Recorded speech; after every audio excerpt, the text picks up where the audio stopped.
안녕하세요. 저는 엑슬란트에서 컨트랙트 개발 및 오딧 업무를 맡고 있는 이태림이라고 합니다. 오늘 발표할 내용은 탈중앙화 지갑 관리에 대한 내용입니다. 먼저 블록체인 지갑은 일반적으로 탈중앙화 지갑과 중앙화 지갑으로 구분되어 있는데요. 화면에 보이는 것과 같이 대표적인 탈중앙화 지갑은 이더리움 계열에서 메타마스크, 마이더월렛, 솔라나에서 팬텀 월렛 등이 있고, 중앙화 지갑은 카카오의 클립 그리고 거래소들이 서비스하는 지갑들이 있습니다. 두 종류의 지갑 서비스의 특징을 비교하면 다음과 같이 나누어 볼 수 있습니다. 모든 지갑 서비스들을 위의 표처럼 일반화시킬 수는 없지만 일반적으로 사용 환경, 프라이빗 키 또는 니모닉 관리 주체, 수수료를 내는 주체, 추가 기능 등으로 구분할 수 있습니다. 여기서 제가 생각하기에 가장 중요한 부분이 바로 프라이빗 키 또는 니모닉 관리 주체에 관한 내용인데요. 탈중앙화 지갑과 중앙화 지갑을 구분하는 가장 큰 요인이 바로 프라이빗 키 관리 주체입니다. 프라이빗 키는 블록체인 지갑에서 모든 기능과 보유 자산을 제어할 수 있는 비밀번호라고 생각하시면 편한데, 중앙화 지갑은 해당 지갑 서비스를 하는 기업이 프라이빗 키 관리를 하고, 탈중앙화 지갑은 말 그대로 사용자가 프라이빗 키를 직접 관리하게 됩니다. 얼마 전 FTX 사태로 인해 많은 투자자들이 자신이 구매했던 암호화폐를 출금하지 못하고 있다는 뉴스들이 많이 나왔는데요. 이는 기업들이 중앙화 지갑 서비스를 운영하다가 특정 사건 때문에 지갑 서비스를 중단하여 해당 사용자들이 피해를 본 내용들입니다. 그래서 블록체인 업계에서는 지갑에 프라이빗 키를 가지고 있지 않다면 당신의 지갑이 아니다와 같은 말들이 많이 나오고 있습니다. 그렇다면 이제부터 탈중앙화 지갑을 관리하는 방법에 대해서 말씀드리도록 하겠습니다. 앞에서 탈중앙화 지갑은 프라이빗 키 관리 주체가 사용자라고 했었는데요. 관리 주체가 기업이 아닌 사용자이므로 본인이 직접 관리를 해야 합니다. 이 말은 탈중앙화 지갑 서비스를 만든 기업이 우리의 프라이빗 키를 가지고 있지 않다는 말입니다. 그렇다면 어디에 저장이 되어 있을까요? 결론부터 말씀드리면 탈중앙화 지갑을 이용하는 사용자의 컴퓨터에 저장이 되어 있습니다. 대표적인 이더리움 계열 지갑인 메타마스크의 경우를 예시로 들어보겠습니다. 메타마스크는 크롬 익스텐션의 형태로 지갑을 사용할 수 있는데요. 메타마스크의 확장 프로그램을 켠 다음 보기 확장을 눌러 크롬의 탭으로 들어가 주시고, F11을 눌러 크롬 개발자 도구를 켠 뒤 콘솔에 다음과 같이 입력을 하면 프라이빗 키에 대한 정보를 알 수 있습니다.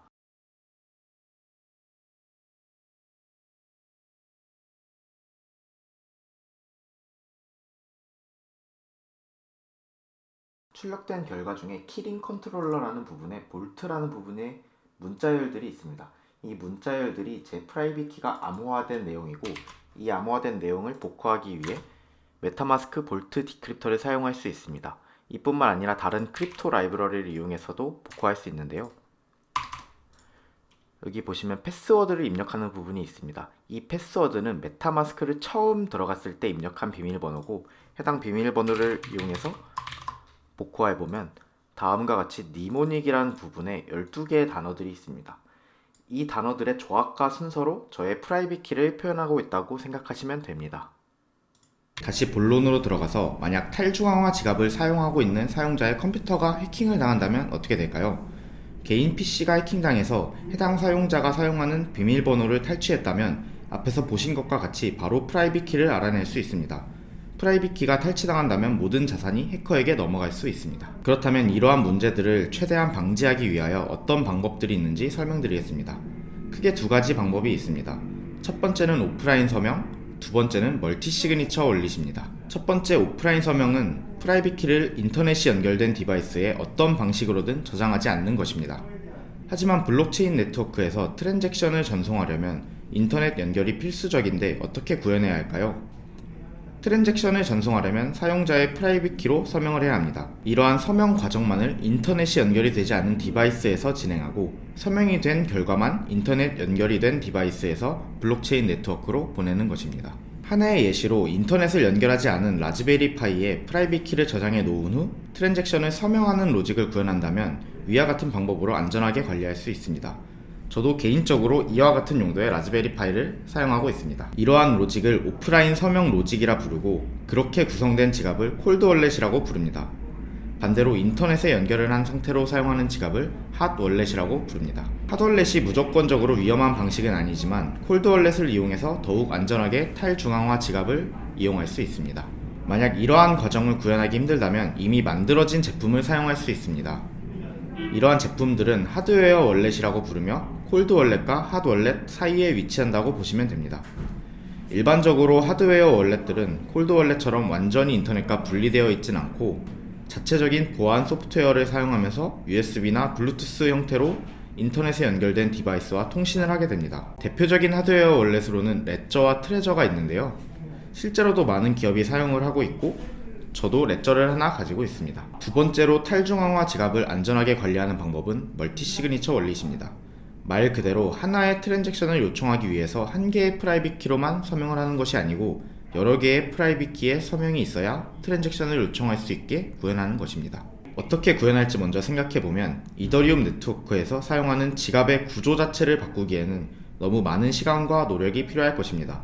그래서 더 간단하게 구현할 수 있는 방법은 스마트 컨트랙트를 이용하는 것입니다.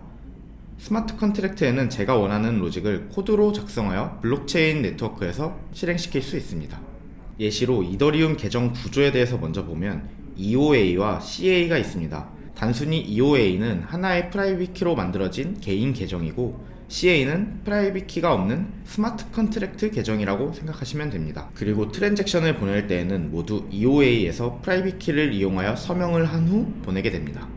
그렇지만 보유한 모든 자산을 하나의 EOA에 저장하고 관리하는 것은 프라이빗 키 하나의 리스크가 매우 커지고 위험하기 때문에 스마트 컨트랙트를 이용하여 CA를 EOA처럼 트랜잭션 요청을 할 수 있게 로직을 구현하고 트랜잭션 요청을 할 때 자신이 설정한 여러 개의 프라이빗 키로 서명을 한다면 한 개의 프라이빗 키가 유출이 되었을 때의 큰 위험성을 분산시킬 수 있습니다. 대표적인 멀티 시그니처 원리 서비스의 경우 노시스에서 제공하는 노시스 세이프라는 지갑 서비스가 있고 앞에서 말씀드린 것처럼 개인이 직접 스마트 컨트랙트로 구현할 수 있습니다. 실제로도 많은 기업들이 가상자산 사업 규제 때문만이 아니라 기업들이 보유한 가상자산을 보호하기 위해 콜드 월렛 룸을 설치하고 멀티 시그니처 월렛을 사용하고 있습니다. 탈중앙화 지갑을 관리하는 방법은 더 많은 방식이 있겠지만 앞서 말씀드린 두 가지 방식으로도 충분히 자신의 가상자산을 안전하게 관리할 수 있다고 생각합니다. 블록체인의 근간이 탈중앙화인 것처럼 일반적으로 자신의 자산이 담겨있는 계좌를 특정 기업이 보호해주거나 해킹을 당했을 때 복구해주지 않습니다. 비트코인이나 이더리움처럼 블록체인 네트워크가 해킹을 당할 수 없다라는 말은 블록체인 네트워크에 한번 기록이 된 정보가 조작이 될 수 없다는 말이지 개인 지갑의 프라이빗 키가 해킹당하지 않는다는 말이 아닙니다. 아무도 내 자산을 보호해주지 않기 때문에 앞에서 말했던 방식 등으로 직접 보호해야 한다고 생각해서 이번 영상을 제작하게 되었습니다. 앞에서 설명드린 두 가지 방법 말고도 탈중앙화 지갑을 안전하게 관리할 방법들은 계속해서 연구가 되고 있으므로 나중에는 더욱더 안전한 퍼블릭 블록체인 생태계가 될 것을 기대하고 있습니다. 이상으로 발표 마치도록 하겠습니다. 감사합니다.